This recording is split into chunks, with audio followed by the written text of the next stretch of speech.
You've got some of these things. Let me give you these right hand exercises, and you guys, everybody here can do these. Let me explain the why part of it. And this, I'm kind of a stickler for pick direction. And for every rule, I know everybody can name somebody who doesn't play that way, an exception to the rule. But I'll explain why I think you'll find that this is successful to get this pick direction thing happening the way it is. Do you guys know how to count eighth notes? If you see eighth notes? Have you got a musical background other than mandolin? I sing in a band, but I don't know how to read music. Okay. Are you familiar with that? Yeah. Okay, so most of these tunes, if I go, would be written as eighth notes other than the triplet there. 4 and 1 and 2 and 3 and 4 and 1 and 2 and 3 and 4 and 1 and 2 and 3 and 4 and 1 and 2 and 3 and 4 and 1 and 2 and.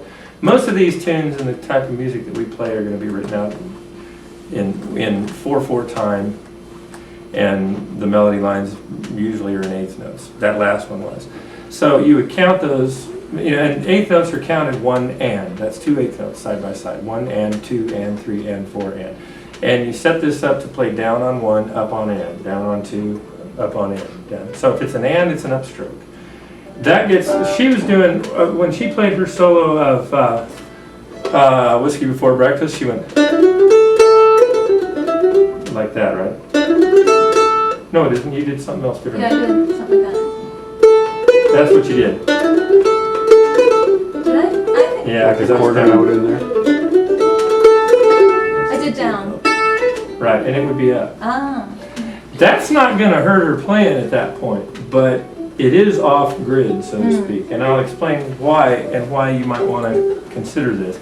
It's the same reason that we talked about with the back and forth thing. If I get a back and forth thing going, then everything is just a matter of where I put the accent, what notes I choose to mute, what notes I choose to ring, to let ring. And the same with the picking. See why it's an upstroke? And then it gets really crucial when you start getting to the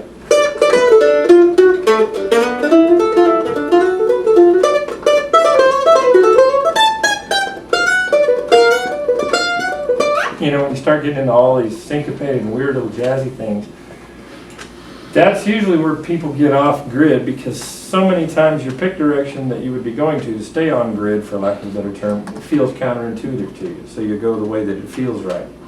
And the problem with it is it can put you out of position. And this is all about position, being in position to do the next thing.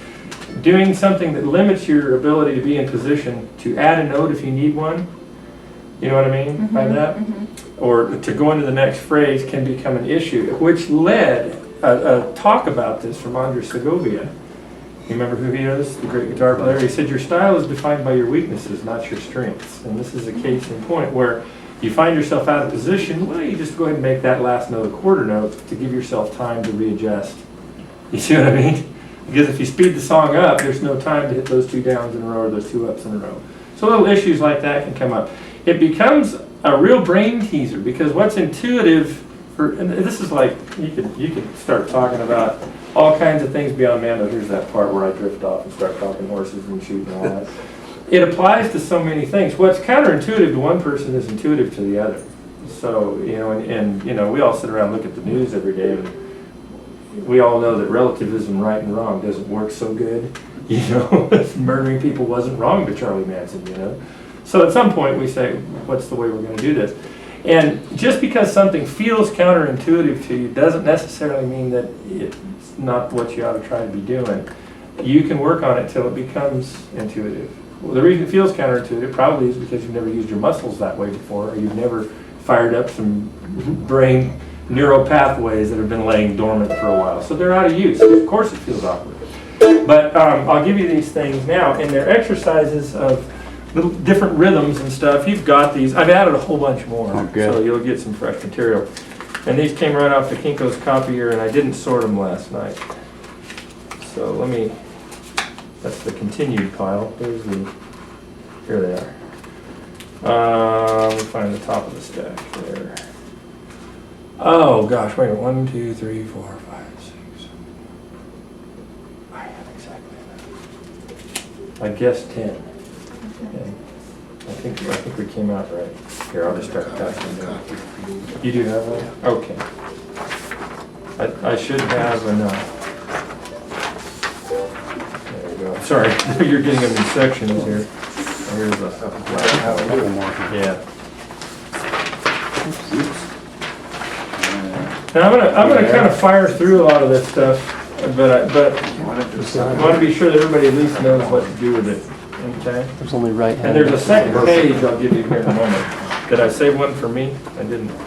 Can I look over your shoulder? Well, all I need to do is see which one. Okay. You guys that are starting on the mandolin, do you read tablature? Okay, this will be easy. This is actually a pretty easy way to slip into this stuff. Because when you see 4 lines like that, the way tablature is the top line represents the high string and the bottom line represents the low string. It's not like music. These lines represent strings. And any number you see is telling you which fret to push on that string. So if that first one, instead of a 0, was a 3, it would tell you to push the 3rd fret of the D string. But since they're all zeros... Or 0 is what's on the line itself? Yeah, Okay. and that 0 is written as a number, that's not a note. Okay. There normally would be numbers, and some of these adjacent papers that I'll hand you in a moment, you'll see numbers in there. But the fact that everything's 0 tells you your left hand's not doing anything here. This is all a right hand sequence exercise. And so that first one there is going to go, if I play that, that's a D string and an A string. And that's 1 and 2 and 3 and 4 and 1. Okay? Okay? And I'm going to move, what I'm going to do, guys, is try to be sure you understand, I'm going to move this along for the guys that have been down this road before. But that's, and if I scoot on ahead, don't worry. I would like you guys to pay attention to the first 2 lines, though. But the first one, and this is where it starts to get tricky, because line 2 is where a lot of people, the first wave of pick stroke getter offers will fall off the wagon on line 2. Okay, it's intuitive for people to go 1 and 2 and, see what I'm doing is, I'm kind of framing the thing, and that works for people. Line 2 goes 1 and 2 and. So what I'm doing is playing between the strings. That's counterintuitive for a lot of people.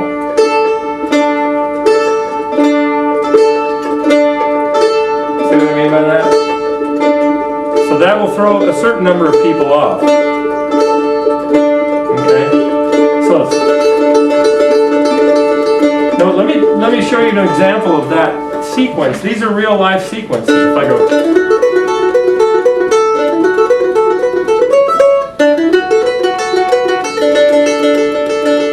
that's line 2. A lot of people, it's not the majority, but you'll see people go and try to do that lick like that. The intuitive way on line 1, but in order to do that, they have to hit 2 downs or 2 ups to get in position for that. See, I had to do 2 ups. Don't get caught in that trap. Okay? Okay?